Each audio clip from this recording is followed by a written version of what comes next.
Good morning, everyone. Good morning. Welcome to the Buck Institute, and welcome to this special community seminar. I'm Chris Rebelo. I'm going to be hosting and moderating the panel discussion later in the event. So I want to thank all you guys for showing up with the weather. You guys are like stalwarts. I just want to say, I said to myself last night, we're going to see who really cares with who shows up. So today, you're going to get some great science along with some tips for healthy aging from 4 of our faculty members. And you will get an opportunity to ask them questions. We'll talk about that in just a moment. I need to talk about housekeeping very briefly. I am required by law to point out the exits at the end, at the back of the room, in case we need to dash out of here pretty quickly. I'm also asking that you mute your phones, turn your phones off. The signals sometimes interfere with our sound system, plus robocalls are never a good thing. So if you can attend to your phones, that would be great. I want to thank staff and volunteers who help put this together and make sure it runs smoothly. I also want to thank Novato Public Television for being here. They're videotaping this whole event, so if there's something you missed, you'll be able to go back and look at it again, and you'll be able to share it with friends and family. So, the Buck is 20 years old this year. We're having a birthday. And this event is part of that celebration.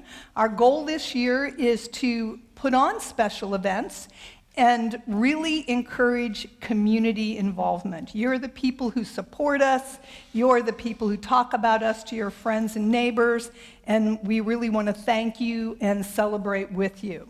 So, our intent with some of those events coming up are to stretch our wings a little bit, so I want to talk about that. Hopefully you all got your Valentine's Day cards from the Buck Institute. I personally love, unlike this DNA fragment, you cannot be replicated. So it means you're all unique and valuable to us. So on the back, there are some upcoming events that are happening that I want to talk about. So the first one is for those who are interested in our building. It's going to be somewhat about the history of the Buck. It's on March 20th. We're doing it in cooperation with the American Institute of Architecture in San Francisco. Les Robertson is going to be here. He is an iconic engineer. He built the World Trade Center. He also was the structural engineer for this building. So that's the tie-in. So he's going to be here. We're going to screen a film that's about him and about what happened with the Twin Towers. And then we're going to have a conversation that's going to be led by Art Gensler, who is a world-famous architect who is also on our board of trustees. And then the very next night, the Buck is going to the theater. And we're going to have a play called Ageless by Bridget Duda Portman. And this is a great event for people who like theater and also who like to think about some of the bigger questions of life. Our research here at the Buck, people always sometimes ask questions, well, what if you have all these old people? Or what about this? What about that? So this event is going to focus on that. It explores the philosophical, social, and personal questions when folks like you and me contemplate a future where aging is an option, not an inevitability. So the question is, if you could take an anti-aging pill that would make 30 the new 90, would you take it? And if you wouldn't take it, what might be the consequences for that? So that's the event on March 21st. You can find information about all of them and you can register at our website. I encourage you to do that because I would like to see many of you there. So, how are we going to run today's event? We have 4 speakers who are going to do 4 presentations. Afterwards, they're going to come up to the stage for questions and answers. We're going to have a panel discussion. That's where you come in. Hopefully you have white cards to write your questions down. If you need a card, if you run out of cards, raise your hand, we'll get them to you. We'll come around, we'll pick up the questions, and then we'll have a chance to discuss them here. So that's that. And then after the event here in the Drexler, we have another treat for you. Out in the atrium for our second reception of the day, we have 4 scientists who actually are taking time away from their lab bench today to talk with you about some of their science. I think they're setting up a microscope, so there'll be some things for you to look at. If you need a jolt of enthusiasm, these are the people to talk to. It always works for me. Whenever they're so enthusiastic about their work, I love working with them. And while you're in the atrium today, feel free to pick up some information about the Buck. Consider becoming a member. We have a very cool gift for those who renew or become members for the first time. So, now it's time to welcome our first speaker of this event. And it's quite appropriate that it's our CEO and president, Eric Verdin. He's leading the pack here. You can get details about Eric's education from the program that we handed out. I can tell you he's an MD. I can also tell you that you can get information about all his previous appointments and where he's worked in the past. If you hear an accent, I'll tell you he's from Belgium, so I'll give you that heads up. Eric is providing the vision for the Buck Institute. He's got us on a great trajectory for the future. And then he also runs his own lab, which is focused on nutrition and how that impacts the aging immune system. Eric's also a lot of fun to work with. Why is he fun to work with? Because he really, really loves the Buck and he loves his job. So you're up for a treat. Eric, it's all yours.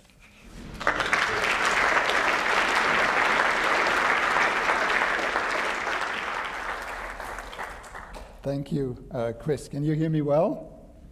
Okay. Well, let me start by thanking you all for coming. We're quite excited. You are our community, and we thought that putting up a program to give you some insight in terms of where we're going and what you can do today is actually probably the most important thing that we can do for our community, and in the long term for the world at large. So let me start on what I'm going to show you today. So this picture, it summarizes where we are today and what the critical problems we are confronted with. If you look at, this is the age distribution of death in women at 2 different periods. In 1900, that's the black line. At that time, in 1900, lots of people died when they were children. This was infant mortality. And most people went, and the peak of dying was around 71 years old. So this was 1900. Look what happened in the last 100 years. 2016, this is the blue line. Infant mortality has decreased dramatically, and now the average age at which women die in the US is 91 years old. Not average. Actually, if you look at that peak, it's around 91. Now, this seems like an incredible achievement. You know, we increased our lifespan on average by close to 20 years. A remarkable achievement. The downside of this is the red that you see on this slide. It turns out when you reach 65 to 70 years old, a whole series of diseases that we knew very little about back in 1900 appear. These are the so-called chronic disease of aging.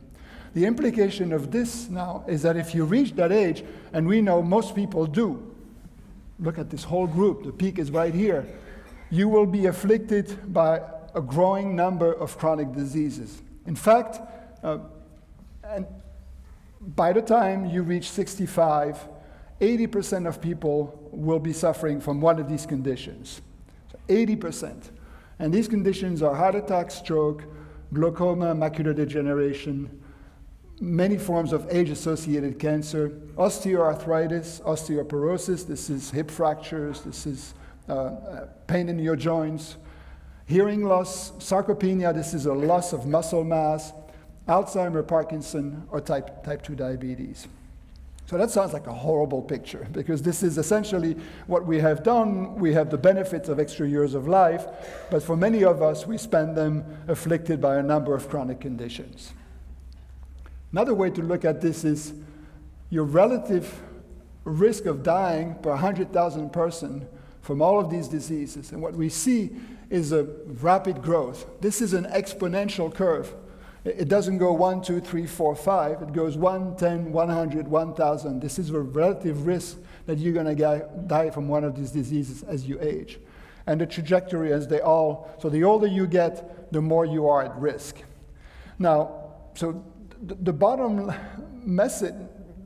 line of this data is that the older you get, your risk of these chronic diseases increases dramatically. The older you get, the worse it gets. Well, that sounds very depressing. And I'm sorry to be the downer. This is what we're working on. We're trying to change this. So another way of saying this is that aging is the biggest risk factor for chronic disease. Now, up until 20 or 30 years ago, this was essentially a very fatalistic sentence because we could not do anything about aging.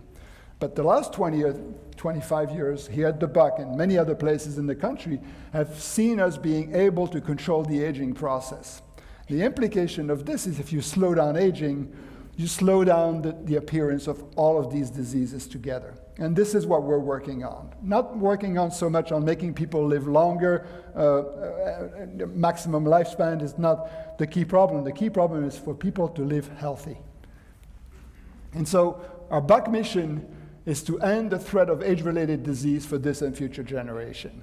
And we hope that along with this will come a continuing increased lifespan, but the key mission is to decrease these diseases of aging. So what should I do? What should I do today to improve my health span, and my longevity?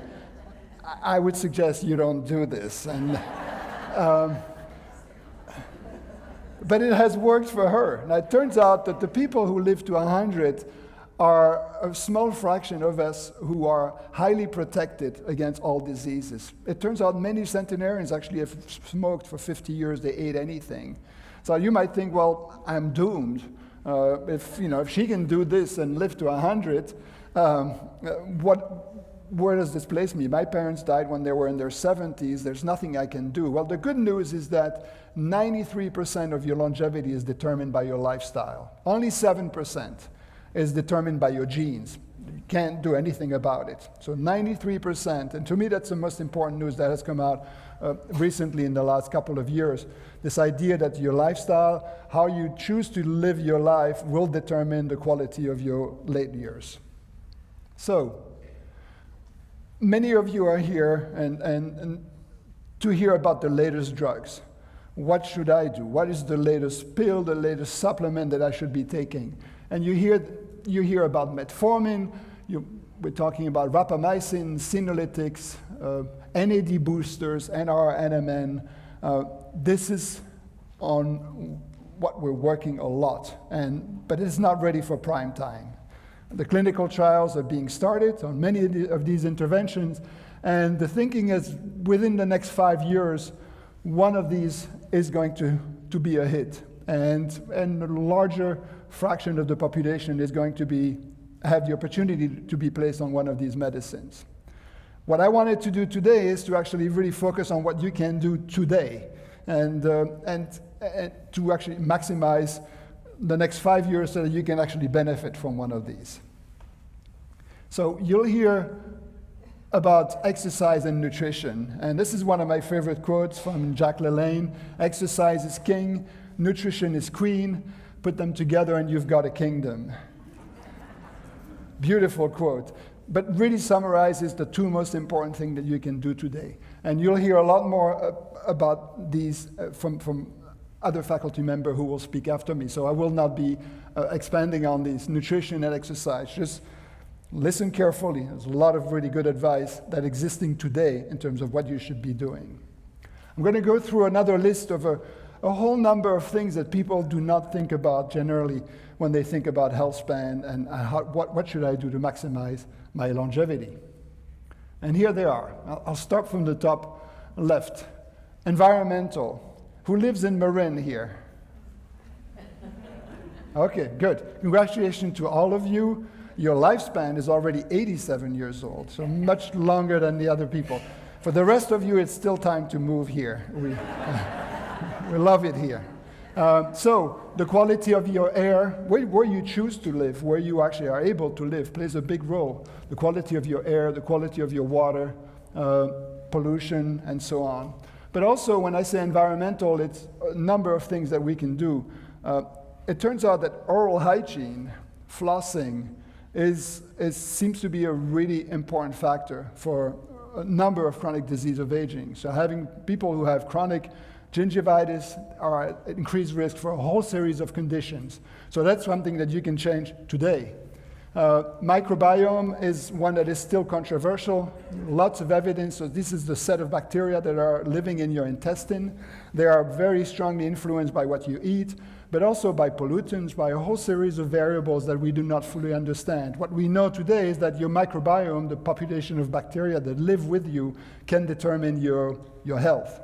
So what is less clear is whether taking probiotics that you can find in every store is actually helpful. So again, word of caution, once it hasn't been tested, you do it at your own risk. You can actually make things worse. One of my favorite is sleep.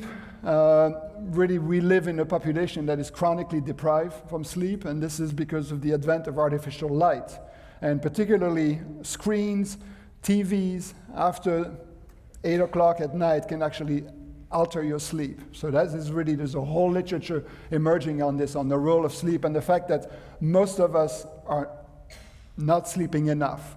If you tend to fall asleep in your couch, you're probably not sleeping enough.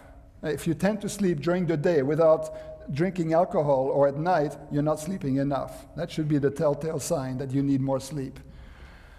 Social is one of the most important and understudied aspect of longevity is your social networks, your friends, your sense of service to society. When people did a prospective study looking at a group of 7,000 people and trying to understand what were the factors at day 0 that determine how long people would live, smoking was the third factor.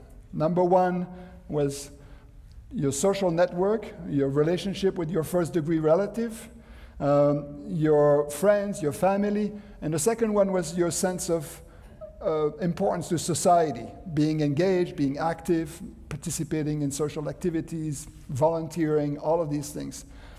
Loneliness is one of the highest risk factors for early death, so really important. Very difficult to study from a biological perspective as we do in the lab. Here's one. I know I'm in Marin, so there will be, I'm sure, a group of you who are anti-vaccines. It is, and I'll just say it, I am pro-vaccine all the way. They are the most important aspect of our healthcare. They're responsible for the shift that we see in decrease in infant mortality and so on. So we think about vaccines for the children. There are a lot of vaccines that are emerging that are equally important for adults. And flu. Who has had his flu vaccine this year? Fantastic, good. So we're doing well. New vaccine for pneumonia, new vaccine for shingles. If you haven't had, there's been a lot of progress. Shingles is a disease that can be quite disabling with increased frequency in older individuals. There are new vaccines, much more efficient for shingles. So these are the type of things that you should really consider. Preventative medicine is already doing a lot. So your annual doctor's visit is important, especially if you reach older years, because your doctor hopefully will alert you to a number of things that could affect your lifespan.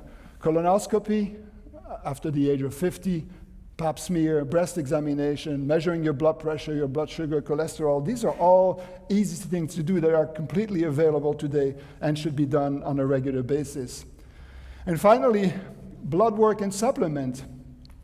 I'll finish my talk. I don't know how much I'm not paying attention to Chris. She's trying to get me off the stage. How much time do I have? You should wrap it up. Okay, I'm getting close. Guess who's boss here? So I'm almost finished. So blood work and supplement, I'll say a few words about this. There's some real potential there because it turns out many of us are deficient in some vitamins. So if you have a proven deficiency in a vitamin, I believe it should be corrected. For example, two of the most frequent ones are vitamin D and vitamin B12. They're easy to measure, just ask a physician. And if you're low, I would recommend that you supplement them, although it's not been proven that it corrects the potential problem. So the reason I brought vitamins, I want to finish with this, a couple of more slides, 2 minutes. Beware of false promises and charlatan. The whole world of vitamins and supplement is completely unregulated, completely. It is actually really scary when you start thinking about it. If you buy something in the pharmacy and it tells you there's this and this, 50%, I think, from what I recall in one study, showed that the supplements do not contain what they're advertising. Some of them were found to have crushed feathers. Crushed feathers. Why crushed feathers? Because many of these supplements come from China, and there's a lot of chicken industry in China, and so there's a lot of feathers that people don't know what to do with. They crush them, that makes a nice powder that you can put in a pill, and then you're eating it. So if that doesn't stop you from eating supplements that are unproven, I don't know what will. This is actually one of my favorite pictures. This is a picture that we probably have all seen at Whole Foods or any of the local stores. This one actually had a really wonderful banner. It says natural health. This is not natural and this is not healthy. So I would recommend that, all of these supplements are unproven. Many of them actually don't contain what they're selling. So a word of caution in terms of when you start taking some of those at high doses, be careful. This is both natural and healthy, and it's the same department, same store. So just remember this picture. So I want to finish what I'm talking with a few words that actually should raise some concerns when you see them, because they are unproven. Homeopathy, cellular defense, low fat, antioxidant, gluten-free, cleanse, detox, life extension, anti-aging, revitalizing serum, growth hormone is one of my pet peeves, detoxify, mesenchymal stem cells. These are things that we are bombarded with. If I had told you that antioxidants were actually not proven to work, they are so ubiquitous in society. Everybody would tell you, well, you have to take antioxidants, eat blueberries. Well, blueberries are good for you, but probably not as antioxidant. We just don't know how they work. So on this, make a picture of this slide. If you see these words, just a word of caution. All unproven, all sort of profiting, industries that are profiting from people's lack of knowledge or trustworthiness. This is not where we're going. We're trying to establish a set of guidelines that will be proven and that will guarantee, as much as we can guarantee, that the outcome will be positive. Okay, thank you very much. On this, I will...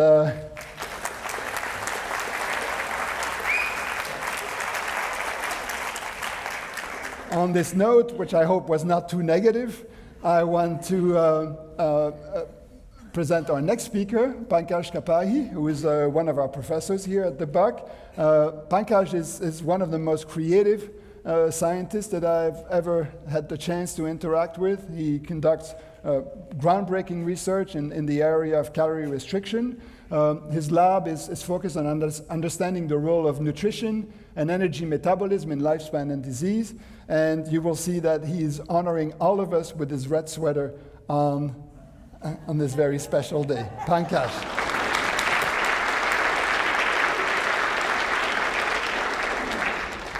Thank you very much, Eric, for that introduction.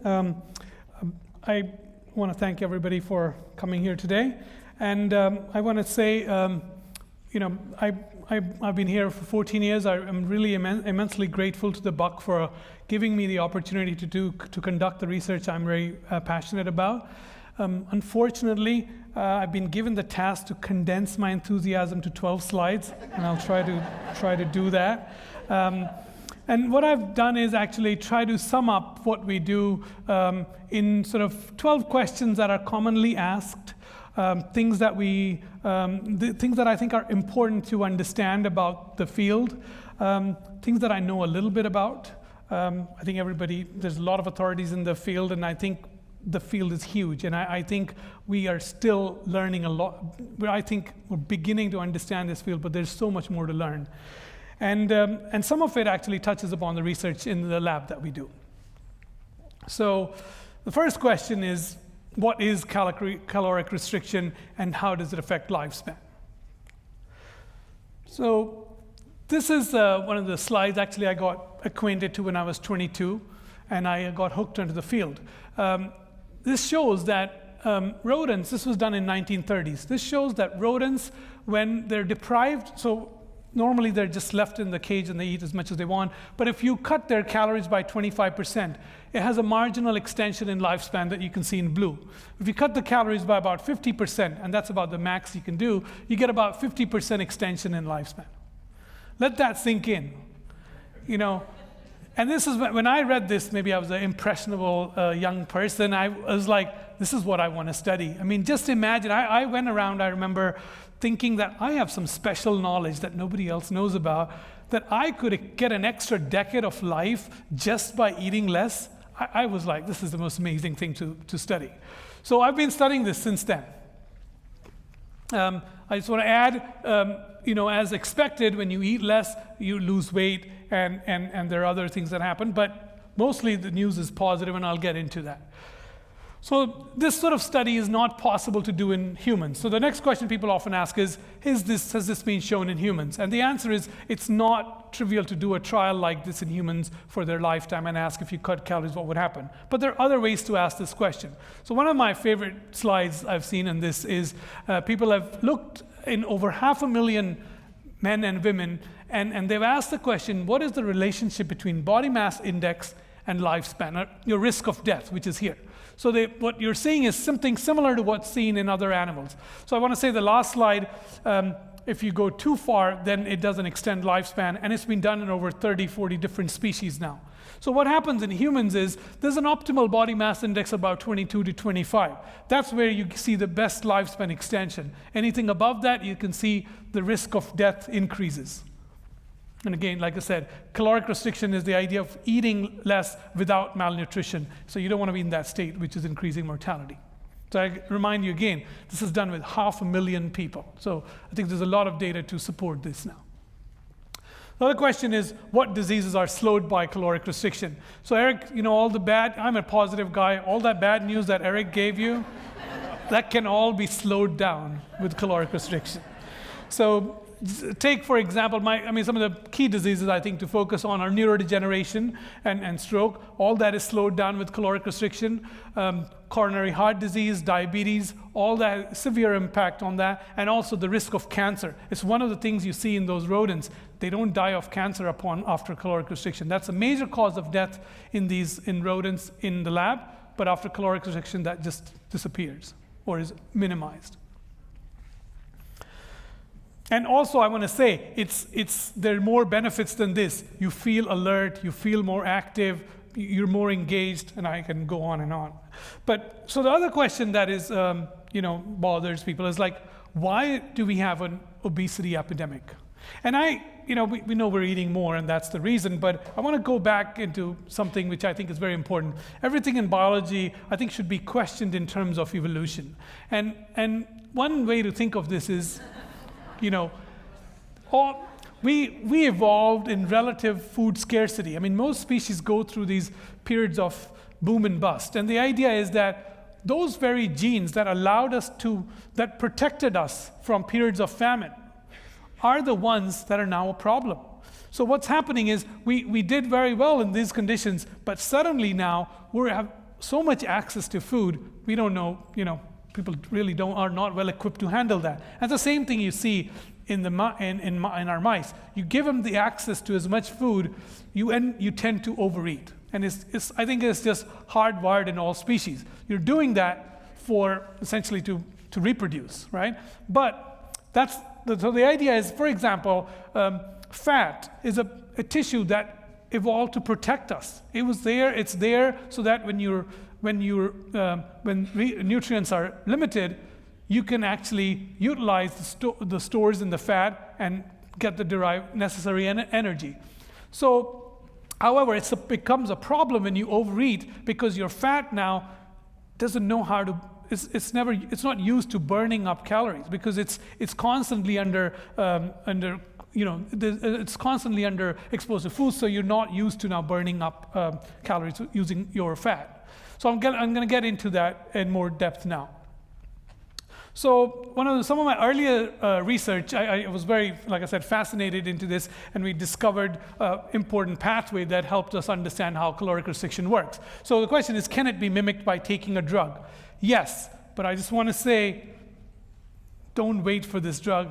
No drug's going to be as good as the actual practice of caloric restriction or fasting.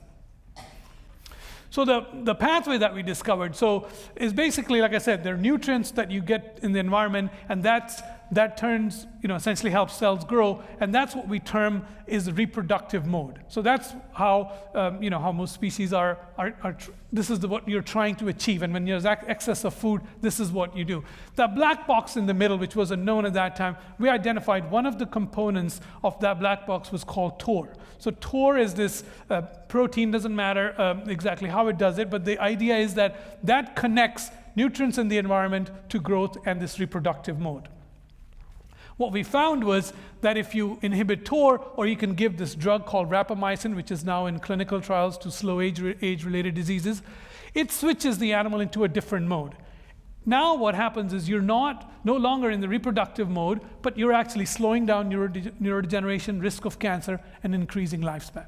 So the point I want to make is, when you shift into caloric restriction, imagine animals in the wild, what you're doing is switching the animal from a reproductive mode to a survival mode. Now what happens in the survival mode is your natural defenses are upregulated, and it allows you to maintain your body for much longer. So it sort of allows you to buy time. So it's a natural program that we have that allows you to buy time till food is plentiful. But we are smarter, right? We can do something better. We can hijack the system and use it to our benefit. And that's the basis of the dietary restriction or caloric restriction. So that's the reason I think we should fast, right? I think you can sort of hijack the system to your advantage, and if you do it in a controlled manner without malnutrition, you could derive some of the benefits of diet restriction. So there are two main things to think of here. You can just eat lower calories, which actually in practice is much harder to do. So one of the things we think it's useful to try is fasting for periods of time. So I'll get into that. So I think one of the reasons I think it's important to develop to understand fasting is, I think we need to have a healthier relationship with food, right? We shouldn't be binging, we shouldn't be overeating, and I think there are ways to think of food which would align better with sort of optimal health.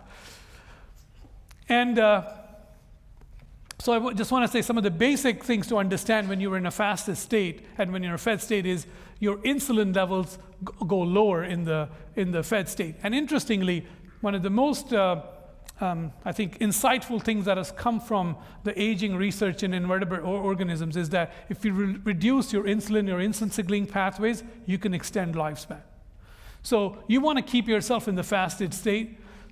Your glucose is lower. Again, most of the interventions that extend lifespan are in some way or form, they're lowering our glucose.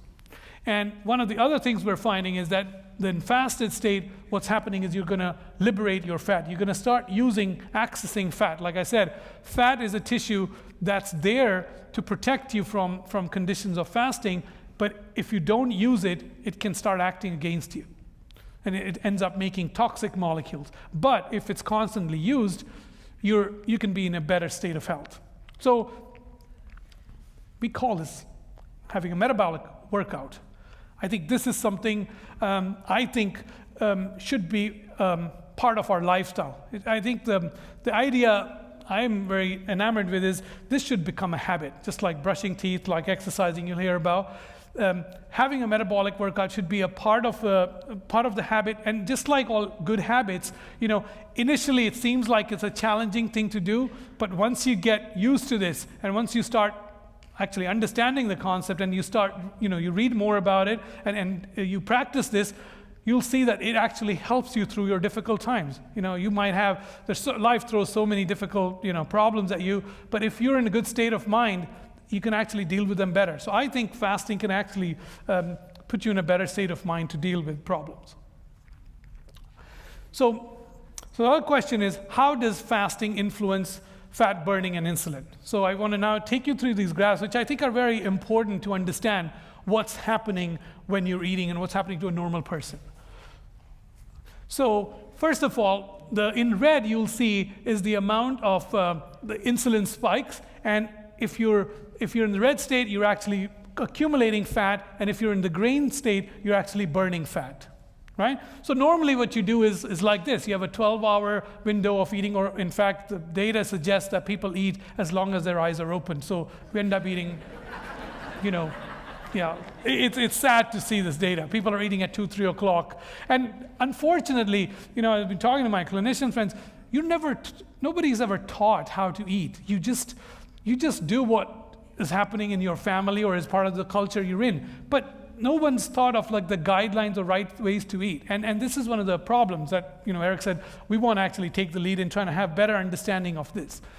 So this is what will happen. But if you were to do an 8-hour eating window, which I'm currently on right now, actually I'm fasting, I'm skipping breakfast, and what you can do is eat in this window, and then what you can see is you'll increase your fat breakdown, and the spikes of insulin are reduced or consolidated to two main periods of the day.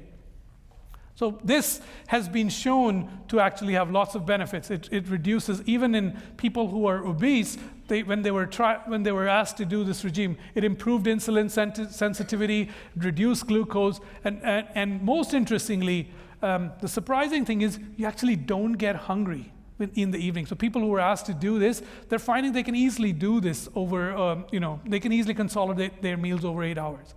And one of the things I love about this is food tastes amazingly well after you do this. It's like you love eating after you do your fast. And there's some people, if you are ready to take on more, you can also do what's called a 20-hour fast. And actually, there are a few people in my lab who are doing this, and it's amazing to watch them. And the energy is there. You can see people are just more active. And there's also other forms of fasting where you can eat less calories 2 weeks of the day, 2 days of the week, or you can fast some days. But I mean, the idea is to understand more about this and see what works for you. But I think the important thing to remember is you should think of some sort of form of fasting rather than constantly gorging yourself with food, which is hardwired in us. I mean, it's a natural thing. Most species will do this. So the other question I want to get into is, how can you burn more fat? This is a commonly asked question, and like Eric said, don't believe everything you see. Don't believe you see everything on the internet, right?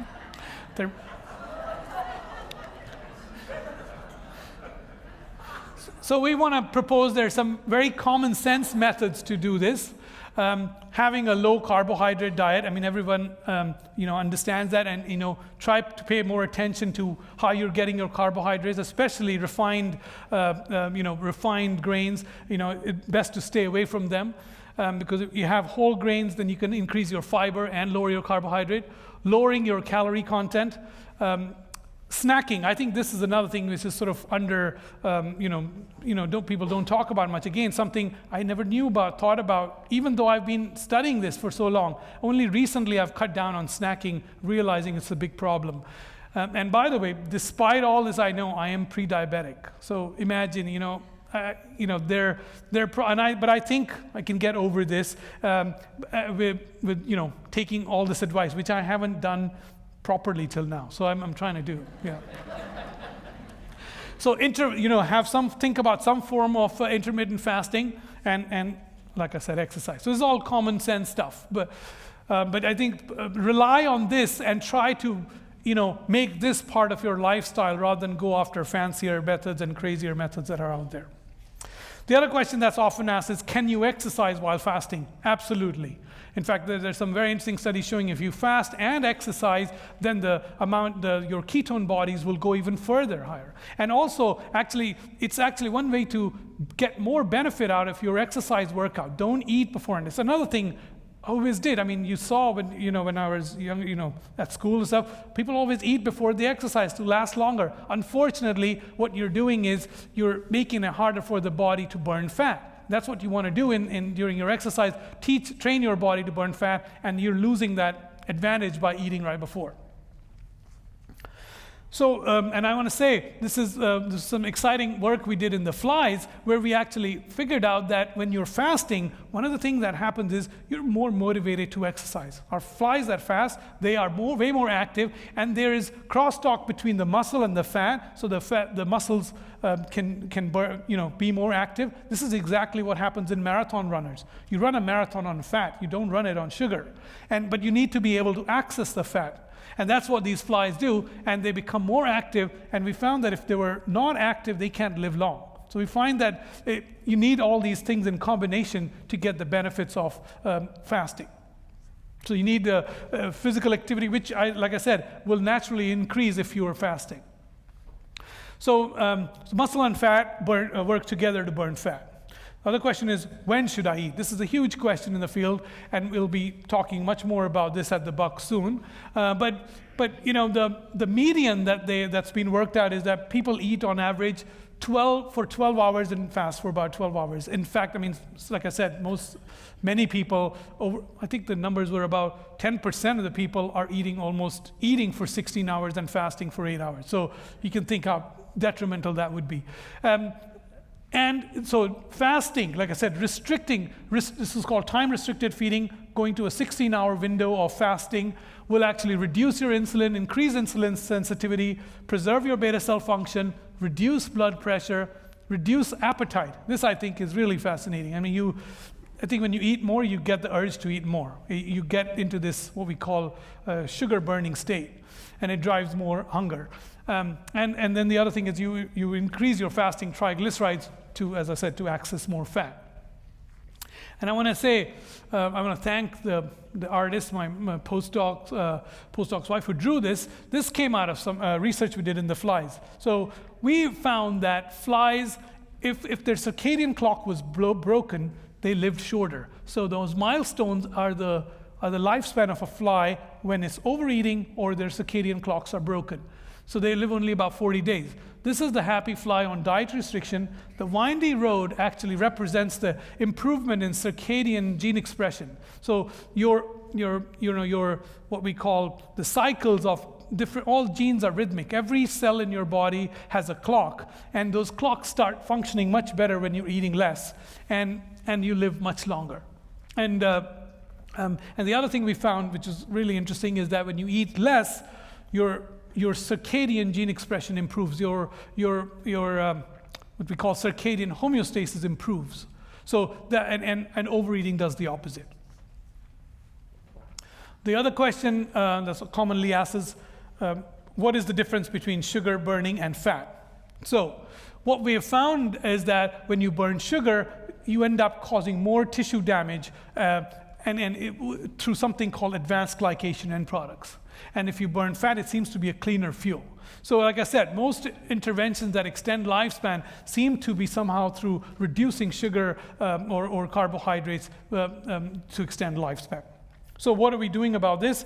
In my lab, we're actually studying how glucose is turned into these nasty chemicals called advanced glycation end products, which are much more stickier. They stick to proteins, cause protein aggregation and damage to tissues, and that we can avert that. But we're also trying to now find ways to reduce this through compounds or drugs.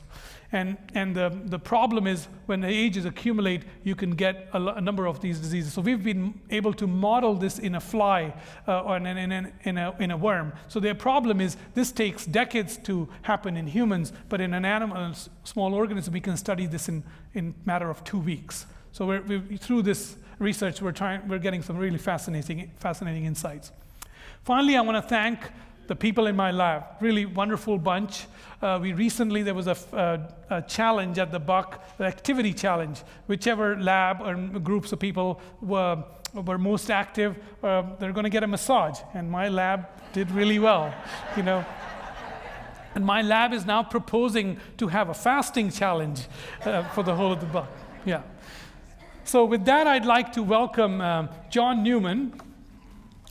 John, is a fascinating colleague to have at the Buck, because he's very unique, because he's the only one who's actually a geriatrician and a scientist. So I'm very excited to have him on board, and we talk on a weekly basis. John is combining his strengths in both clinical work and experimental, in the lab work, and is going to tell us more about ketone bodies. Thanks.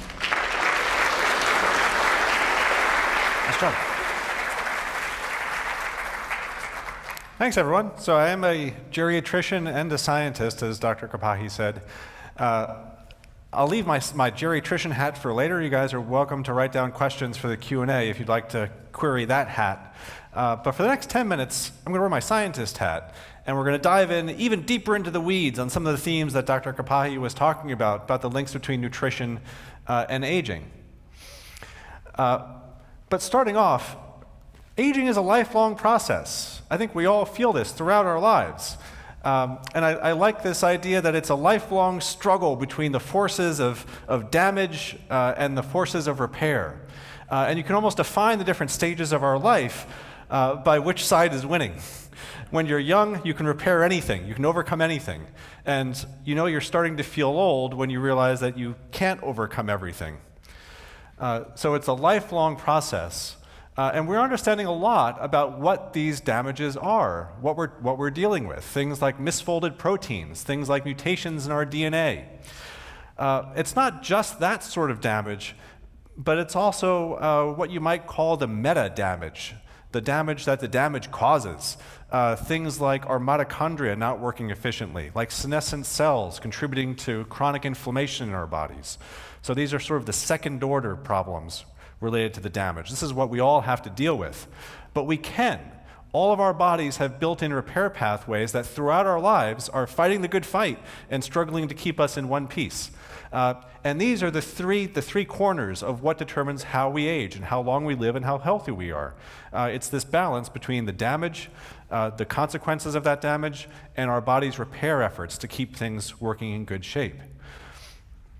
Now, the interesting thing is that many of these pathways that we all have, that as far as we know, just about every living thing has in all of our cells, many of them are related to nutrition. And they're actually switched on or switched off in response to things in our diet, in response to how we eat, in response to nutrients that we eat, just as Dr. Kapoor was talking about. Nutrition and repair pathways are often linked together by molecules and pathways in our cells that specifically sense different things in our diets and then make a decision about do we try to grow or do we try to repair ourselves. So in learning about what these signals are, we're learning in much more detail about how fasting or dietary restriction work. For example, there are specific sensors in our cells that sense protein. So Dr. Kapoor was talking about how we've known for almost 100 years now, if you feed rodents less food, they live longer. Well, it's not just the eating less food. If you just feed rodents less protein, in general, they live longer. And the reason why that is because we have sensors, this TOR pathway, targeted rapamycin it's called, in our cells, whose job is to sense protein. If there's a lot of protein, they help to build muscle. If there's not a lot of protein, they turn on repair pathways. Eating less protein restriction, works through these specific signals, these messengers, to affect health. The same thing is true with carbohydrates. If you eat less carbohydrates, you get less direct damage from the things that glucose does, but then there are also sensors, like the insulin pathway. So less carbohydrates, less insulin, less glucose, those are the mechanisms through which less carbohydrates leads to better health. So eat less protein, eat less carbohydrates, what's left? Well, fats. So protein, carbohydrates, and fats. So what are the sensors that sense less fat and turn on these repair pathways? I don't know. Fats are different. Fats are unusual. I can't really tell you what's the molecular sensor where less fat turns on things that help health. We haven't really found that. That's weird. So you have to eat something, right? So maybe we're onto something.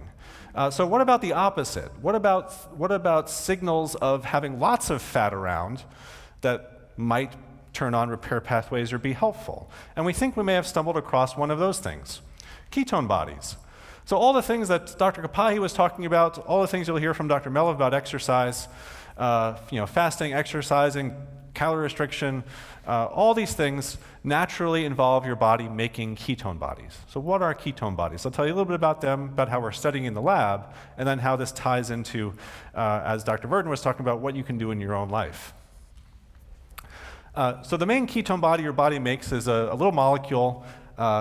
I'm showing you lots of little molecules here, but they're all the same molecule, so you'll start to recognize it. Beta-hydroxybutyrate, the major ketone body. It's how your body uses your own fat for fuel. So the fat that's stored in your fat tissues, if you're exercising, it comes out of the fat tissues, it goes to your liver, is turned into ketone bodies, and then those ketone bodies go all over your body and get used for energy by your brain, by your muscles, by your heart, whatever needs it. This is how we survived starvation back in the day when we weren't eating every moment that our eyes were open. So ketone bodies are just part of our normal fasting metabolism. They're a normal part of life. But we're learning that they're not just part of energy metabolism, but they're actually sensors and signals too. They turn on repair pathways. They affect our gene expression, they affect inflammation, they affect metabolism themselves. They're signals. And we think that these signals are linked in with how eating less carbohydrates and maybe eating more fats or fasting, being in a fat metabolizing state, is linked to health because you're making ketone bodies. So we can try to test this in the lab. I'll tell you about one experiment we did over several years. You can do very carefully controlled experiments in the lab with laboratory rodents where you control everything about their lives, including everything they eat. And so you can design diets to test exactly what you want to test.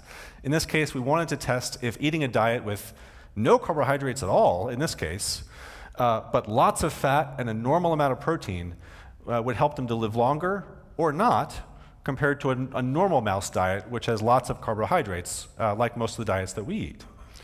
So we fed mice this very low, zero carbohydrate ketogenic diet. I'd love to tell you it was all olive oils and avocado, but it was actually mostly Crisco, and that's what it looked like. But the mice liked it anyway. So they cooperated and did the experiment for us, and they lived healthier longer. So this is their lifespan curves. The blue are mice eating a normal diet. That's a normal lifespan curve for mice. They live about 3 years maximum. And the red are the mice eating the zero carbohydrate diet for most of their adult life. And they lived healthier longer. They were also smarter as they get older, interestingly. So we tested all sorts of things about how strong they were and how smart they were and other features of aging, expecting to see that these things would get worse as they get older, as they do. And in the mice in blue who were eating this high carbohydrate diet, their memory was a little bit worse when they were older than it was when they were younger. But not so for the mice who were eating this ketogenic diet. Their memory was actually better in old age than mice eating that high carbohydrate diet. So we're trying to understand why this is. One thing we did was look at gene expression patterns. So what was the effect of the diets on gene expression in these mice? And we added another control here, not just looking at the zero carbohydrate ketogenic diet, but also looking at a diet that was also very high in fat, very low in carbohydrates, but had just enough carbohydrates to not make ketone bodies. So trying to sort out what are the ketone bodies doing and what is the fat doing.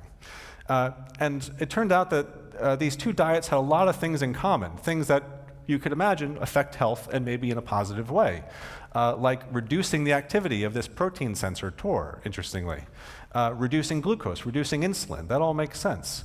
But the ketogenic diet did some other things too that only it did, And this all had to do with activating fat-burning genes, really just revving up fat metabolism. And maybe that was the difference. Maybe that's what helps to make this ketone bodies and ketogenic diet useful in helping these mice live healthier longer. And what we'd of course like to find out is, can it also help people live healthier longer? So the great diet debate that you've all probably heard of, low carb or low fat, restricting your carbohydrates or restricting your fat, eating lots of carbohydrates or eating lots of fat. And it's funny that this provokes really strong feelings in people, that one must be right, one must be wrong. And there's truth on both sides. One of the few times that we can say that. I've told you about how we know that excessive carbohydrates, we have good reasons to think we understand the molecular mechanisms of why that can be bad for your health. We can't really say that about fats, but at least we know from human studies of cardiovascular disease, for example, that both can be routes to good health. That the classical low-fat diet, if done very strictly in a very healthy way, can be good for health. But so can a low-carbohydrate diet done in a healthy way. Certainly we know that fats are nothing to be afraid of in our diets, and that good fats probably are a component of healthy eating. So what advice would I give people about how to eat? And this is classic advice from Michael Pollan, but I think it's really true, that the key things for what's the right way to eat food, first of all, things that you recognize as food. And there's actually more and more every year growing evidence in human clinical studies that highly processed foods are not good for our health. So eat food. Don't eat too much. There's a lot of ways that you cannot eat too much. Dr. Kapoor talked about all these different ways you can fast or eat in certain times, or one way or another have your body switch back and forth between fed and fasting. In human clinical studies, most of which are in the obesity and diabetes world, they all work. They all work about the same. But one way or another, don't eat too much. And mostly plants. Most of us overdo the proteins and the meat products more than we need. Eat mostly plants, don't eat too much protein, eat a good diet of recognizable food. I would add a couple more things to that, though, from what I've learned about the science of fat metabolism and ketone bodies. And these are, don't be afraid of fats. Fats are part of a healthy eating pattern, especially plant-derived fats. You know, the avocados and the olive oils and things like that. Burning fats is a positive good for our bodies and for our metabolism, and we should be doing more of it probably. And be a little hungry. This is like the corollary of don't eat too much. There's lots of different ways that you can be hungry, either being really hungry for a short time, as Dr. Kapoor will be later today, or being a little hungry a little more often. But however you do it, hunger is how our bodies tell us that we're in that fasting, fat metabolizing state. And we want that once in a while. That's good for our health. So one way or the other, figure out how to be a little hungry. But how do you do this in your own life? So this is a really important point. There is no secret perfect diet that's the map, the universal map to good health. There is no, you're not going to find, you know, the recipe in a book on your way to boarding an airplane. Diet is all about you and all about the context and what you're in who you are and what you're trying to accomplish. So first of all, what eating pattern works for your genes and your epigenes, your epigenome, all of the experience that your body has accumulated throughout your life. Different people handle different foods differently. We're learning just how extreme this is. For example, looking at, there's some great work being published about how different people, their blood sugar responds differently to different forms of carbohydrate. And it's really hard to predict that. But if you measure it, it's predictable in a person. So you can have a diet that's optimized for your body, we think, and we're starting to learn how to do that. But what works for your genes and your epigenes? What fits your lifestyle? In other words, what can you actually do on a regular basis? A healthy eating pattern is something that you need to sustain for your whole life, or at least most of your life. So how do you do that in your day-to-day life? There are lots of different ways, for example, to be a little hungry sometimes. You could work out whatever works in your life, and they all work about the same. And what are you trying to get out of your diet? What do you need? Protein is a great example of this. If you're trying to build muscle, if you're trying to recover from, say being in the hospital for a week and you're weak and your muscles have wasted, you want protein. You want protein after you exercise. You need to build that muscle. But most of the time, you probably want less protein around so that your body is in more of that repair mode. And that's probably helpful for your metabolic health too. So over most of our lives, most of us, for example, should probably be eating relatively less protein. But there are periods in all of our lives when we need to eat protein to help build and repair our muscles. So it's all about the context. What's the right diet for the context, what you're trying to accomplish for your health? So what's next in the laboratory? I just wanted to leave you with this hopefully completely incomprehensible collection of molecules to show you that we really want to understand the molecular details of how different diets work in our cells and on our molecules to affect our health. And for example, in my laboratory, we're trying to piece out all the different components of a ketogenic diet to understand what's helpful in what contexts for what parts of human health, and really understand this at a deep molecular level. And hoping to apply that, I told you that we found that mice were smarter as they got older, eating this ketogenic diet, having ketone bodies around. We don't really know if that's true for people.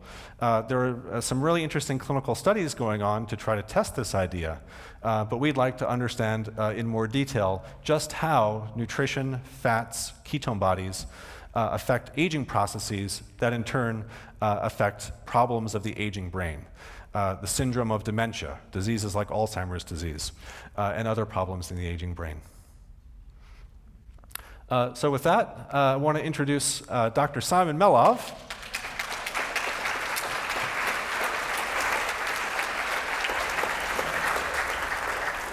So Dr. Melov is one of my favorite colleagues here. He's been at the Buck longer than just about anyone. I would say he is the consummate and one of the original geroscientists. He has a deeper understanding of what aging really means and how to study it, the biology of it, than anyone I've ever met. And I think he teaches us how to think about the biology of aging. And he's a great teacher, and I think this is a real treat to hear him talk to you guys today. So Dr. Melov, take it away. Okay, well, thanks a lot, John. Wow, this is a full house. This is great. So the title of this is Exercise the Real Deal, the Anti-Aging Pill, despite what Eric said about that terminology. It's I think, quite appropriate to use anti-aging in the context of exercise. So little field poll. Who here has exercised in the last week? Ooh, this is good. Okay, who here has exercised in the last 2 days? Ooh, very good. Who here has exercised today? Okay, that's pretty good, pretty good, pretty good.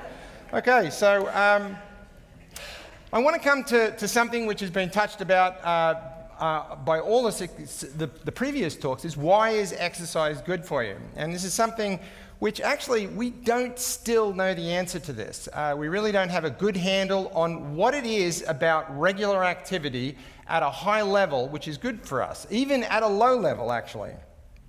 But more than a decade ago, my colleagues and I published this paper which, quite frankly, set most of the gym industry on fire. This paper was called, as you can see from here, Resistance Exercise Reverses Aging. Now that is not hyperbole. That is an actual finding which we found in biopsied individuals who were exercised on a regular basis over the course of about 6 months. And so what we found was that actually a sort of a genetic profile of aging could be reversed in older individuals with regular resistance training, that is lifting weights, over about 6 months. And so the sort of genetic profile, as it were, reversed back to that of a young group we were comparing it to. Now, this paper was put up in gyms all across the country. It is easily the most popular paper we've ever published. It's been downloaded over something like 100,000 times. It is in the top 200 papers in a whole stable of journals ever. So it has a very big resonance because it puts the onus of control on the individual. You guys all know that exercise is good for you. Most of you are exercising on a regular basis, so you get the message.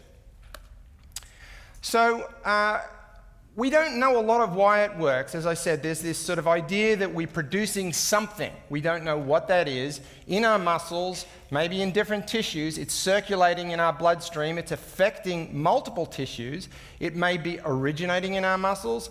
Maybe it's originating in our brains. We just don't know.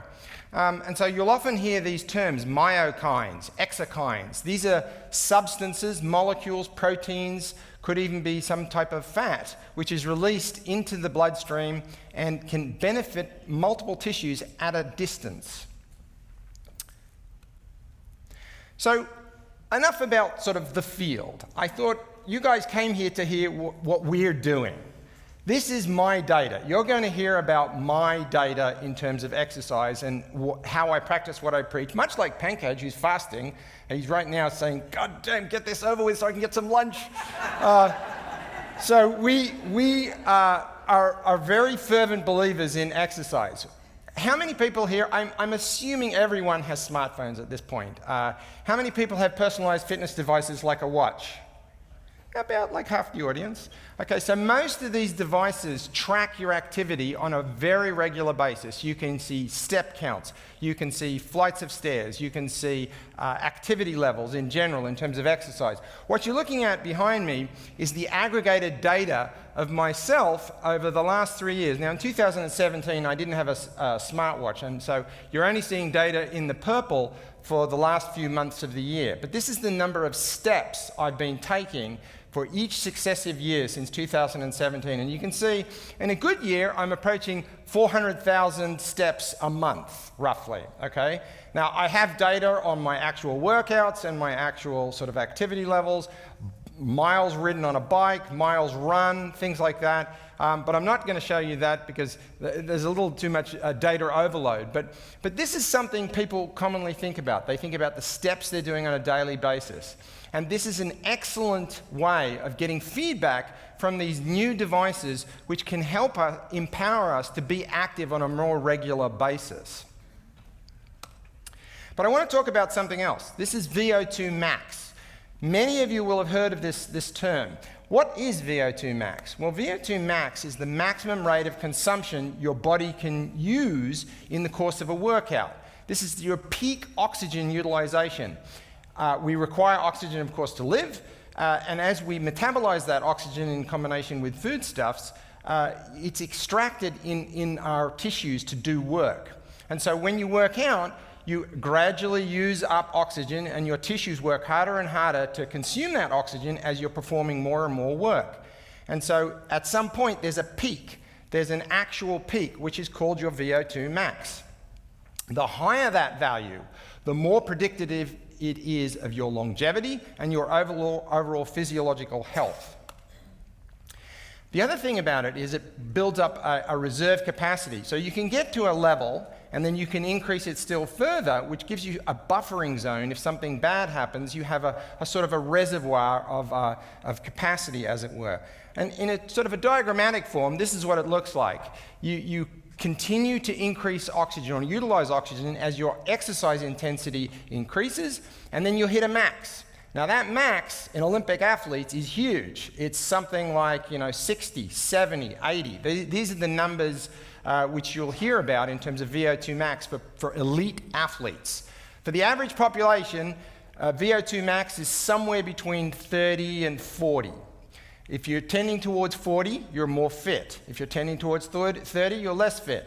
People who have VO2 maxes less than 30 are very unfit. People who have VO2 maxes less than 20 are probably suffering from something which impairs their ability to do work, like heart failure, for example. There's an excellent correlation, as I said, between your peak fitness, your cardiorespiratory fitness, and your overall mortality and your resistance to disease and all of the things which you've heard about today. And this paper just came out this year. And this is me on Sunday. And what you're looking at here is me carrying out I'm supposed to play here, actually. Let's try that again. There we are. So I'm doing VO2 max here at the Institute, where we can measure this on a regular basis, and this is me on Sunday. And what you're looking at is a curve of VO2 max in a large population of individuals who've been followed for 46 years. This is about 5,000 people who were evaluated over a very long period. And this curve, if you look at the red curve, shows increasing mortality as the years pass in the population. And the blue curve is the people who have a very high VO2 max. And what you can immediately see is there's a lowered risk of mortality for people who exercise on a regular basis and have built up their reservoir of a VO2 max. So this is something which each of us has the ability to do. It's entirely under our control, as John said, that you can exercise your own choice in pursuing an exercise-based lifestyle on a regular basis. You can combine a range of different exercise modalities, everything from HIIT, high-intensity interval training, which is the ability to carry out peak levels of exercise followed by a short rest over time. And there are many different ways of practicing this. This is me from 10 years ago. If you're looking at the green dots, that's my VO2 max as I'm performing more work. You can see this is wattage on the bottom, which is on the bike. And as I perform more work, my oxygen consumption goes up and it hits a peak. In this particular case, about 10 years ago, my peak was around 45, which is in the upper 5% of the population. Here it is 2 years ago. And I did this in conjunction with Eric. He performed this. I won't say what his result was, but it was good, okay? And then there was someone else in the audience maybe, Remy in the back. There was an intense competition between Remy and Eric as to who had the best VO2 max. I won't tell you that either, okay? But in any case, the VO2 max goes up, you hit a peak, and then you're exhausted. You can't do any more, and you literally poop out. And I'm not going to speed through the entire video here. It goes over for about 15 minutes, this test. Now, here's me last Sunday. Now, my VO2 max has gone down a little bit, probably because I've been writing too many grants. But in any case, you can see, again, I have longitudinal data on myself, and my peak VO2 max here is somewhere around 40 or so. And we're able to correlate all of this with your ability to function, your resistance to disease, infection, and so on and so on. So one of the things which I'm often asked about is how do you motivate yourself to do exercise on a regular basis? Well, we're all going through this process called aging.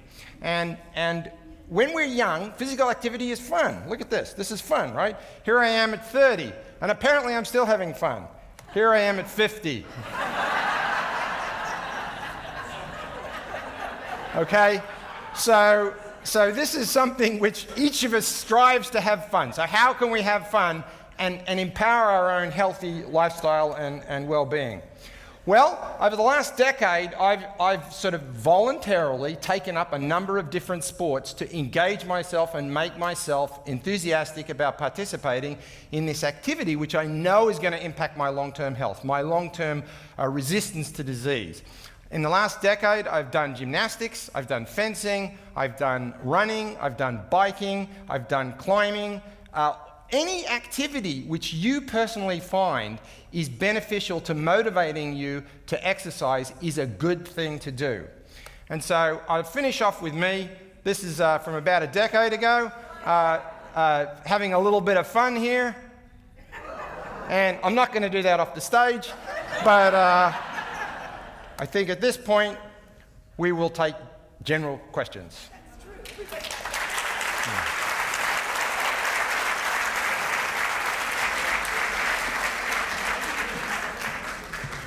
I want each of you briefly to go over, you all practice what you preach. What's the thing that you do that gives you the most benefit? Starting left to right. Well, I just said what gives you the most benefit. So maybe Eric. My mic is not on.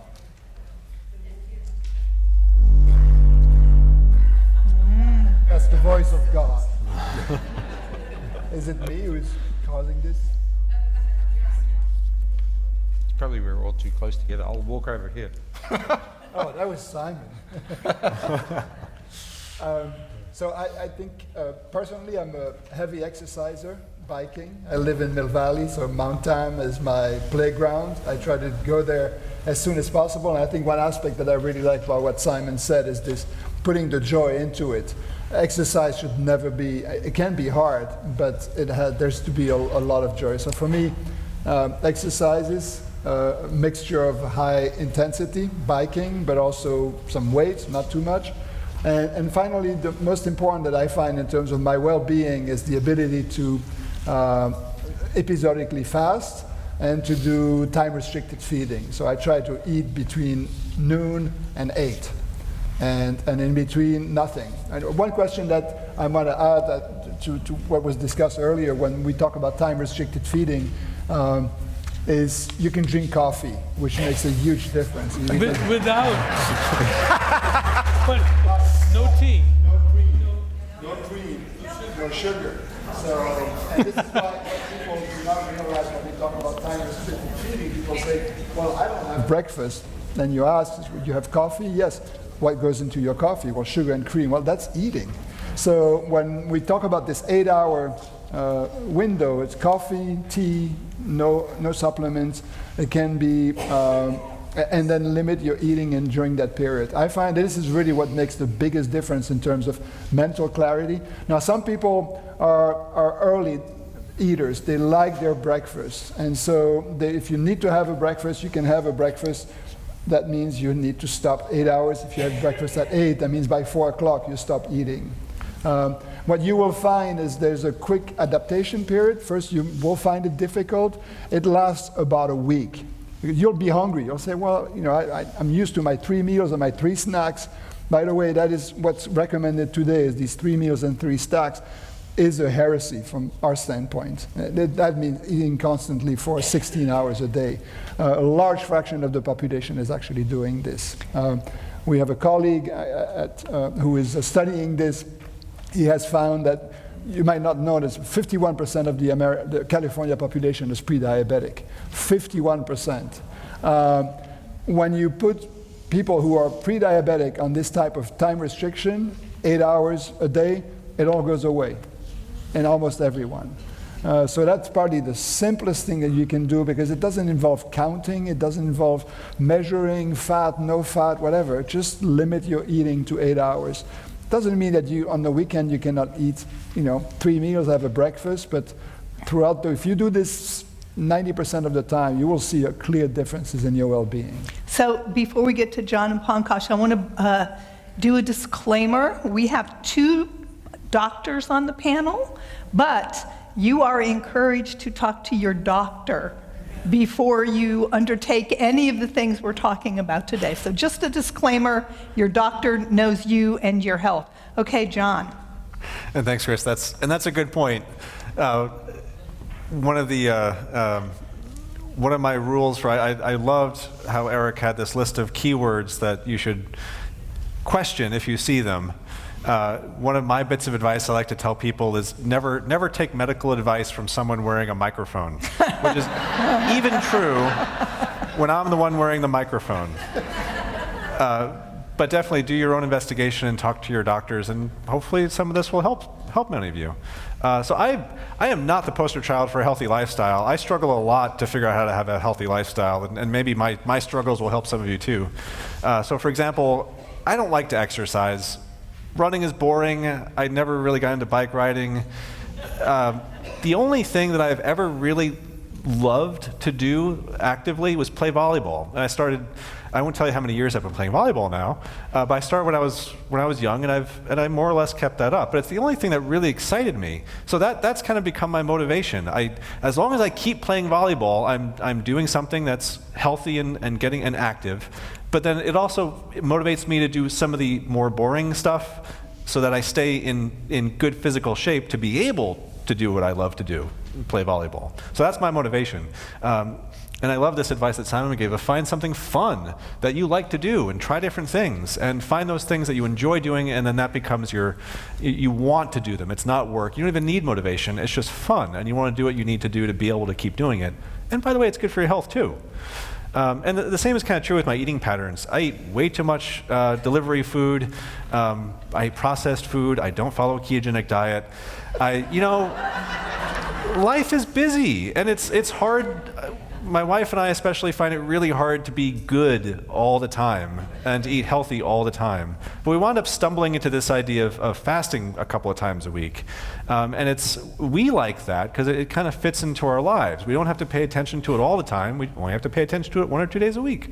And even that's hard sometimes. But more often than not, it's something that we can do that we eventually really start to enjoy, and I feel better when I'm doing it. And today is supposed to be a fasting day for me too, which is easy to say at 10 or 11 o'clock in the morning, harder than when it's 6 or 7 at night. But I find that's something that I can do that I know makes me feel better. I think is good for my health, and it fits into my life. And I hope one of you asks this question about, but isn't breakfast the most important meal of the day? We got that question. I'll yes. save that for later. Okay. So, what works for me? Well, unfortunately, I love eating. Dessert is my biggest weakness. So giving that up does work for me, but that's the hardest thing to do. But time-restricted feeding is, I find, is really helping sleep better, enjoying food more, and staying alert. Actually, I don't even need I noticed that I don't need the afternoon, the siesta, that you have the slowdown. That also disappears. The other thing that I enjoy the most is actually team sport out in light. So being out playing. So I like to play ultimate frisbee. I love playing cricket and tennis. So engaging in those activities, I try to do that 2-3 times a week, and that is the most fun. I get both the social aspect, but also being out. I think exercising outside in the open, you're getting the exposure of the light exposure is also very key. The difference in the light exposure, even in a well-lit room versus outside, is almost 1,000-fold. And getting that light exposure just helps you sleep better, and helps in many different ways. Yeah.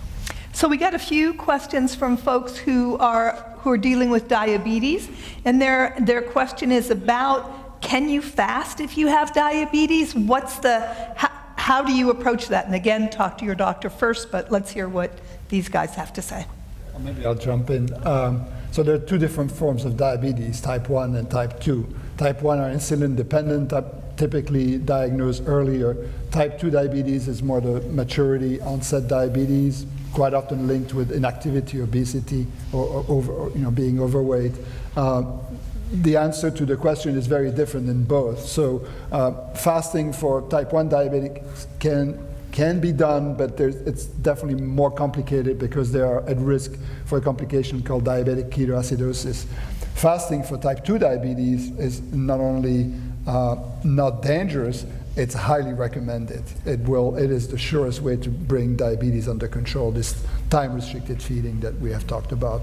The same goes, there's a lot of work also looking at prevention of type 2 diabetes. If you're pre-diabetic, there's growing evidence that many of the interventions that we are discussing and not only will make you better if you're diabetic, but will also slow the development of frank diabetes. So I think it's a growing amount of work, and we're happy to talk to whoever is interested in this question. I don't know if John has any more.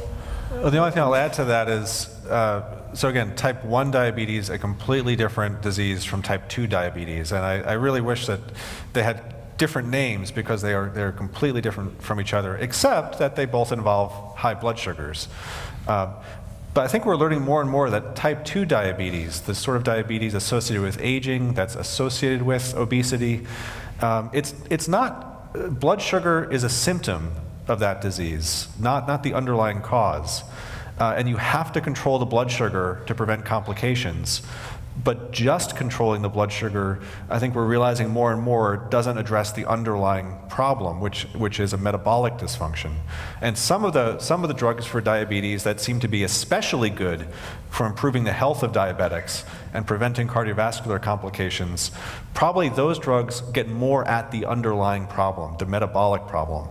But changing your diet and changing your lifestyle can actually get at that underlying problem even more effectively. And we know this from randomized controlled trials. For example, when there was a large study testing a diabetes drug, metformin, against lifestyle changes in trying to prevent diabetes. And it was really exciting that metformin worked. It helped to prevent diabetes in people who were pre-diabetic. But the lifestyle changes worked even better. And the reason is that they're getting at this underlying metabolic problem. And hopefully, as the science keeps building around type 2 diabetes, we'll get better and better tools to really treat the underlying problem. You still have to control the blood sugar, but there's more than just that to treating type 2 diabetes. Got a question about expanding on cardio and weight training, and what's the best time to eat? And I don't want to forget Simon here in the mix. So you do both of those. What do you do as far as timing your meal? So I don't bother about timing meals at all. So I just exercise. It's generally not a good idea to put the weight training and the endurance training in close proximity to each other. There's some evidence of a slight cancelling out of the beneficial effects there. So you should alternate those type of training. So if you do endurance, you should do it that one day. You should do weights the next. Having said that, professional athletes frequently mix these things up in the same day, but they're professional athletes with incredible, resources at their disposal. So I think it's just safer to divide them up on a day on, day off type situation. So. Anything else? There's one aspect of that might seem, so if you do weight training or endurance training, it's critical to eat within 30 minutes of completing your exercise. There's lots of evidence showing that that's one condition in which you can and should eat protein, because there's important evidence that you're in a depleted state, and if you want to reap the maximal benefit of your exercise, bringing food within the next 30 minutes after completing your exercise is really the key. And there are lots of products that you can actually buy that you can actually have a meal, but you can also, there are powders that are available for this. Having a protein meal after the exercise helps build muscle because of proteins. And the only thing, or the timing of the food, the thing I want to say is, I think it'd be better if you could skip dinner, but we know socially that's very difficult. So I try to skip the breakfast. But if ideally you'd like to eat between 9 and 3 or 8 to 2, something like that. Yeah. Great. Somebody asked, how does protein restriction make sense? Because we talked about restricting protein with aging, because we get sarcopenia, we lose muscle mass. Yeah. What's the Pankaj? So this is a counterintuitive thing we found in the lab. When the flies are restricted in protein, and and this is apparently true for mice and even humans, surprisingly your muscle mass doesn't decrease. And I think the reason is because you're active. It's the lack of activity that has a bigger impact on muscle mass decrease. So we're finding that actually you maintain muscle mass much better when you're eating less. So I wouldn't worry about the protein restriction of hurting your muscle mass. Just maybe add one thing to exercise, which is when we think exercise, we think someone dressed up in a tracksuit and running until he's exhausted and sweating and just stopping. One of the most important piece of data that I've seen is that exercise just means moving. So that means walking. So if you are completely sedentary, you're going from your car to your car, you're taking the elevator to go to your office, park a block farther and walk the stairs. That counts as exercise. Yeah. So there is evidence that the biggest gain of exercise is the beginning. It's the 20 minutes a day. And I would venture to say that there is no one who could argue that they do not have 20 minutes a day to walk in the morning. Get up earlier. If you're not exercising today, walk 20 minutes a day. When you have a chance to take the elevator or to walk. That counts as exercises, and you will reap the biggest benefit for the first 20 to 25 minutes. I think that's quite often the myth of being an exerciser like Simon, who's I've biked with him. He's pretty intense. So that's great. You get even bigger benefit, but the bigger bang for your buck is the beginning.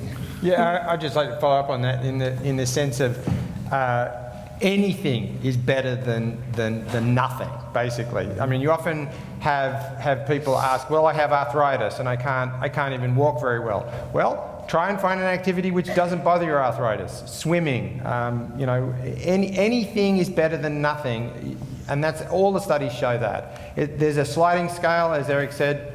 You get some benefits, with mild activity and more with more activity. But if you have some disability which prevents you from doing anything obvious, think of something non-obvious. The key thing is, I'm sorry. The key thing is also your age. I'm 75. I've never exercised. Start tomorrow. 20 minutes a day, that you will reap benefits, measurable benefits. I just want to add to that the graph I showed, the picture I showed, that one of the best ways to motivate yourself to exercise is by eating less. And think about it, it's hardwired. Imagine an animal that is in the jungle. It doesn't get food. So one thing that's going to happen is you're going to be searching for food. So your memory improves and your activity improves. And this is what we find in the lab. The mice who are caloric restricted, people hate working with them because they're very active, very aggressive. so it's a natural booster for exercise. And the thing we found in the flies, which I think is still amazing, is the changes that take place upon eating less are similar to what's happening in marathon runners. The muscle actually starts building up more fat and starts using more fat. So the two go, I think, hand in hand. It's just an easier way to, if you eat a big meal, then you're just not going to have the motivation to exercise. You go into the reproductive mode. There's one more thing that has been said about calorie restriction, because there's still some debate as to whether it will work in humans. It's worked in pretty much every animal species in which it has been tested. So some people have questioned whether this will work in human. And I have a colleague who will remain nameless who has said that calorie restriction might not make you live longer, but it will certainly feel that way.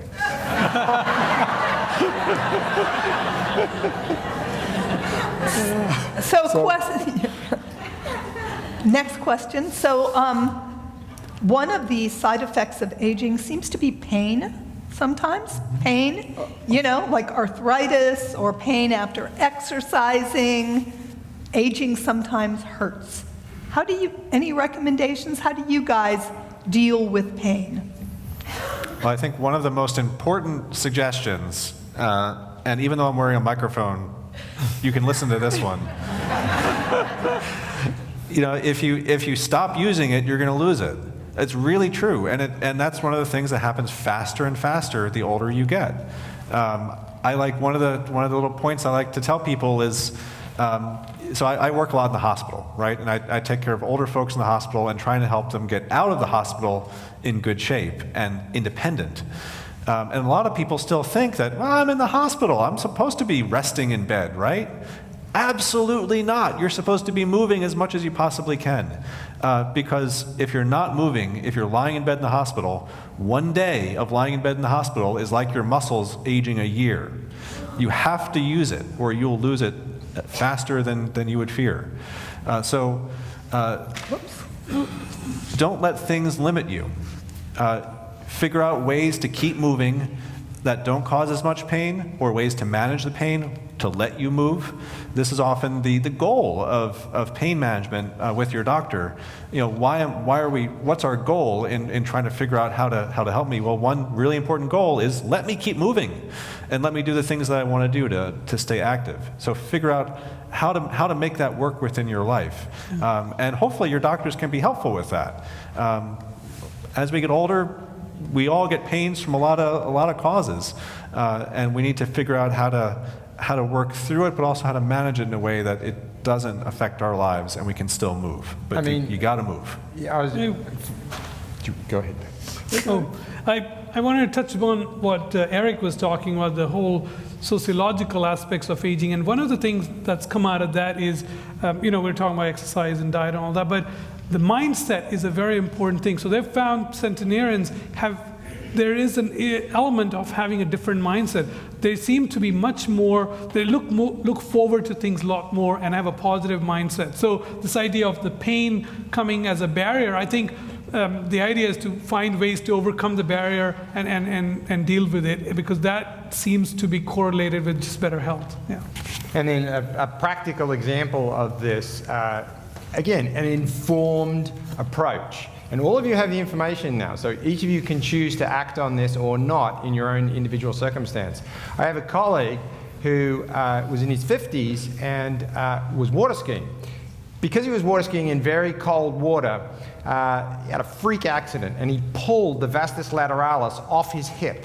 It literally balled up in his leg and came off. Now, he was told he would never run again. They surgically reattached it. He spent about 6 weeks in hospital with multiple sort of convalescence and sort of physical therapy and so on. And his doctors were telling him, this guy works on aging, okay? And he works on the physiology of exercise aging specifically.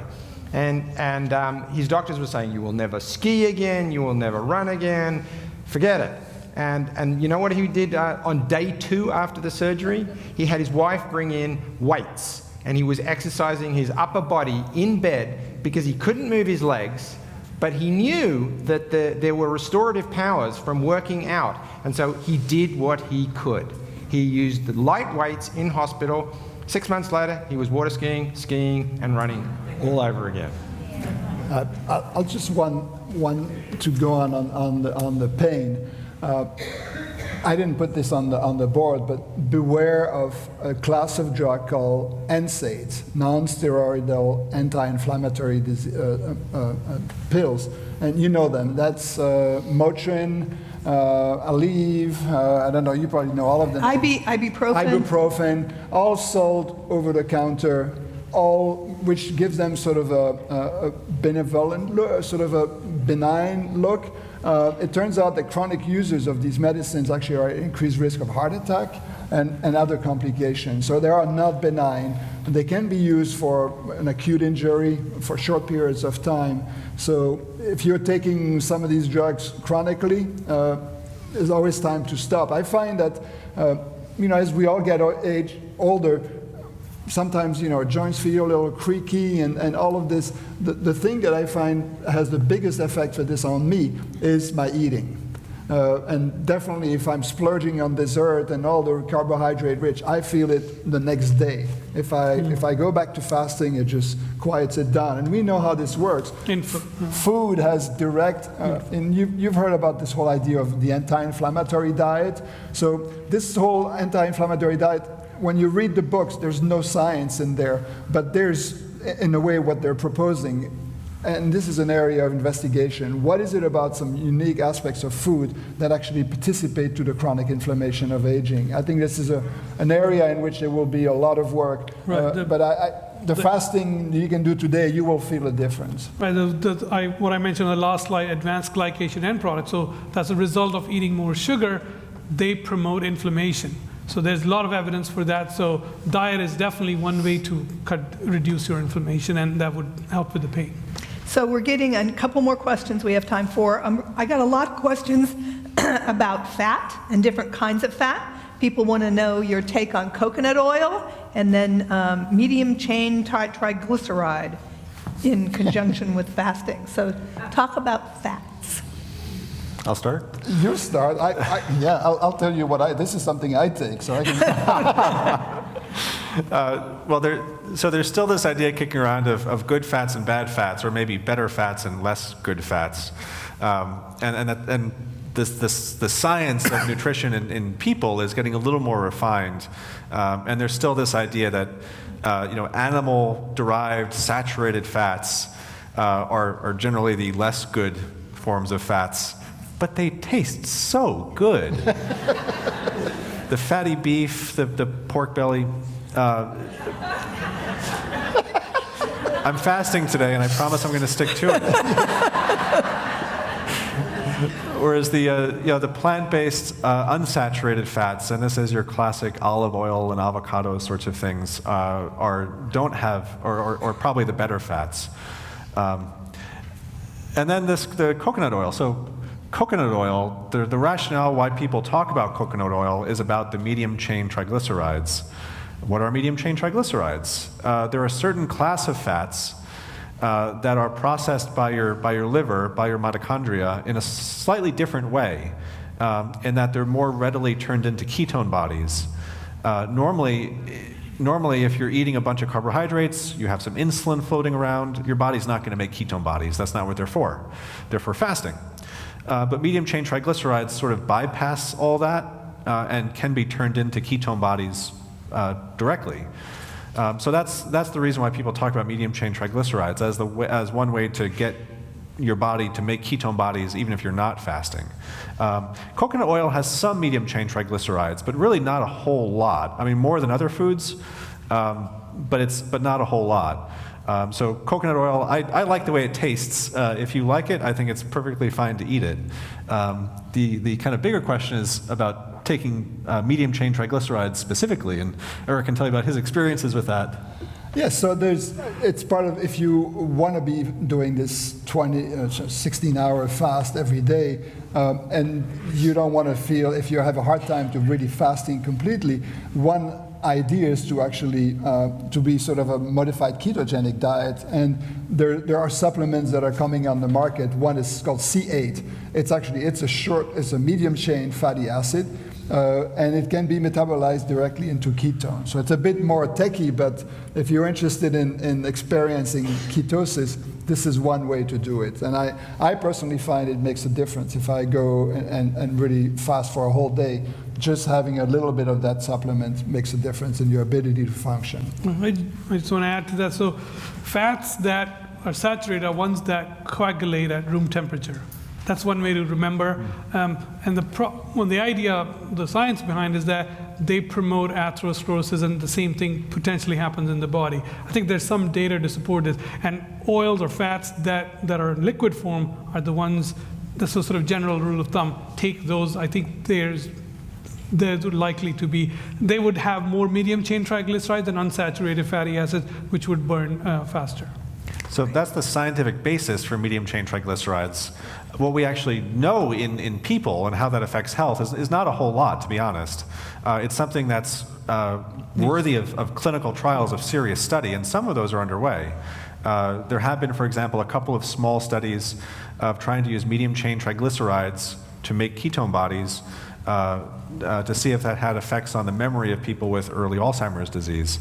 That's had pretty mixed results so far, so it's not something that anyone would recommend. But it's definitely an area that's worth studying and seeing how this might be useful in affecting people's health.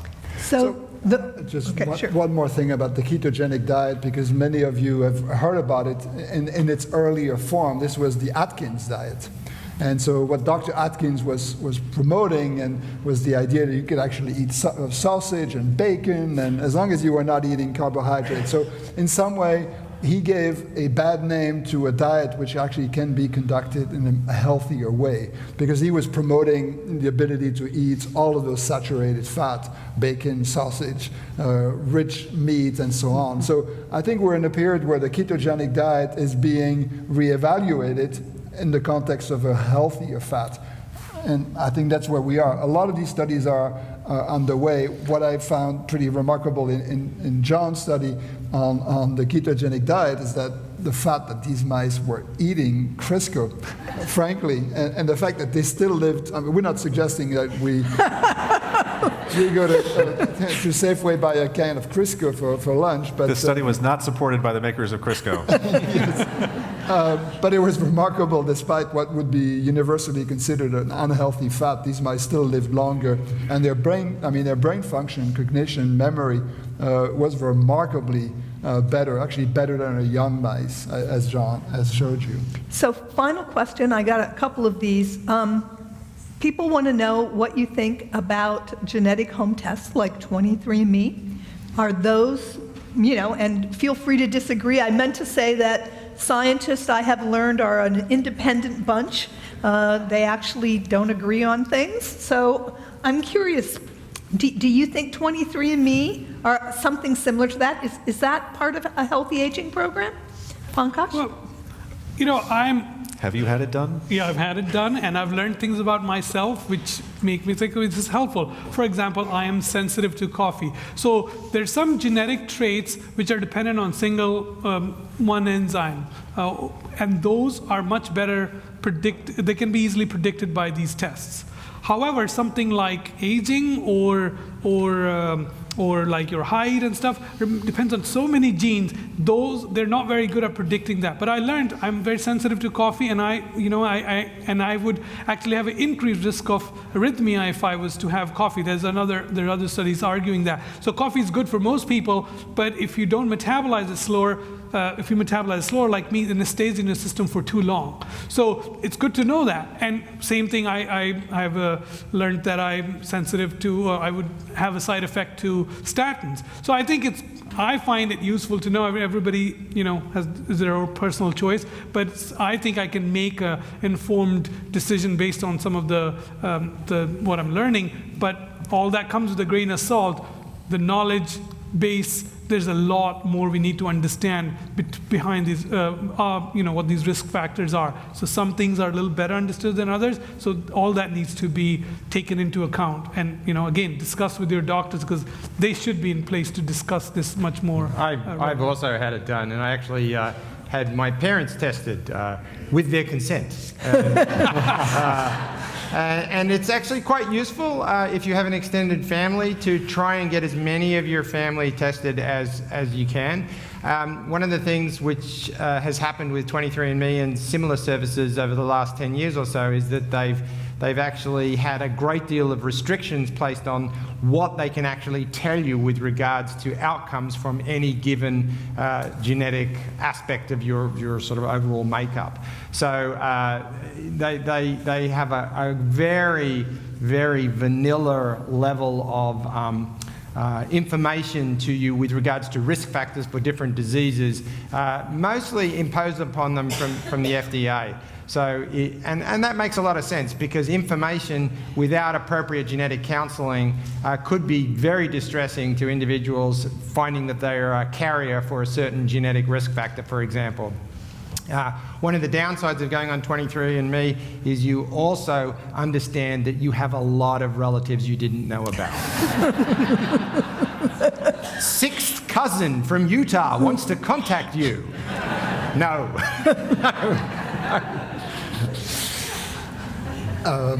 So I think, so I've also had it done. We're geeks. There's just no way about it. So I've had it done. I thought it was actually interesting. I found out that most of my first-degree relatives are in Belgium, which... Didn't know that, did you? I knew this already. I found that actually I thought I was mostly French and German, that whole area of Europe, but actually a very strong British component. So I thought, okay, this is, I thought it would help with the accent, but it still hasn't helped. I think, the information at this point today is interesting, but I would say is anecdotal. So it certainly cannot be the basis for a lifestyle or change. And so you will learn cutie factors. Sometimes, actually, your risk for Alzheimer's can be actually highlighted by this, but most of it is sort of what we call light medicine.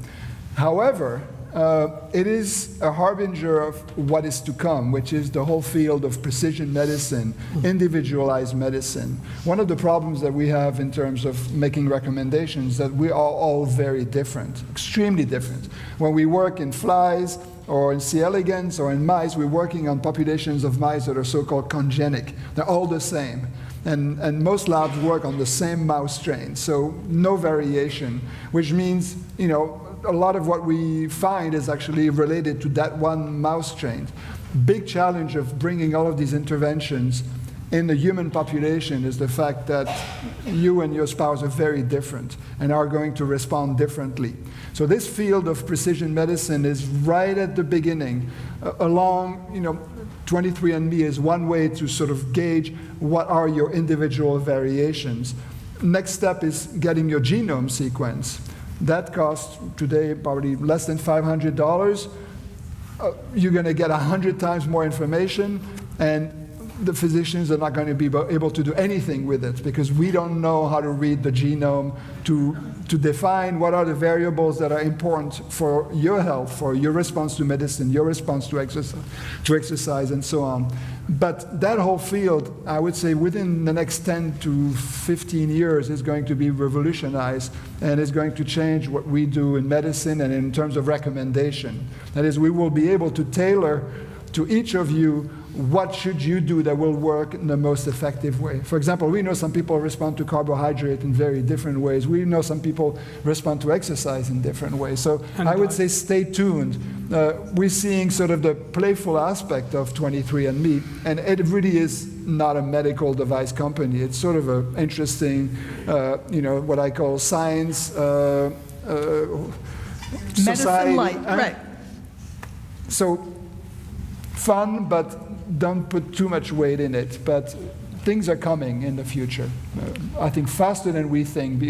One area that is really fascinating is this whole idea of biomarkers of aging, the ability to identify in your blood things that would determine in each of you what are you at risk for and what are where are you in your trajectory in terms of aging. Are you doing well? Are you doing poorly? And then to have modifications that allow us to say, well, actually, now you started exercising, even 20 minutes, you've changed this risk factor and you're doing a lot better. So that really is the hottest area in the aging field right now. Okay, so John, quickly, because we're out of time. Anything about 23andMe? I haven't. I guess I'm the only one. I mean, my perspective was that there's really only a handful of useful pieces of information you can get from that. And most of them you can just get by looking at the health of your family, like your risk for dementia. And the rest, I don't really want to know anyway. But there is a future of precision medicine. And the aging angle on that, though, is that precision medicine is much more than just your genes. And the older you get, so remember, your genes are exactly the same as when you were born as they are now. But you're not the same. All sorts of things have changed over the course of your life. So the older you get and the more experiences you build into your body and into your life, the sort of farther you get away from your genome. And that's the idea of the epigenome. And the real hard problem, but the incredibly promising future of precision medicine is to understand all of that, and to have your genes, and to have the sum total of your experiences and your epigenes, and to have the totality of your health and your life and the things that surround you in life, and all of that is part of your precision medicine, and bringing all of that together to make decisions about your health. And that's going to happen, and parts of that are happening already. The plug for the geriatrician is that the geriatrician is doing precision health, incorporating all sorts of aspects of your life into treatment decisions, but it's not involving the genome yet. But that'll become part of it too in the future. So it's a really bright future, I think, of personalized precision medicine that we're heading towards. Great. So I want to thank our panelists. I want to thank you for coming. We have 4 scientists who are out in the atrium who are eager to talk to you about their research. So I know these faculty members have a meeting to go to in the near future, so in a few minutes, so they can chat. But go out and meet our young scientists and talk to them about their science. Thank you so much for coming.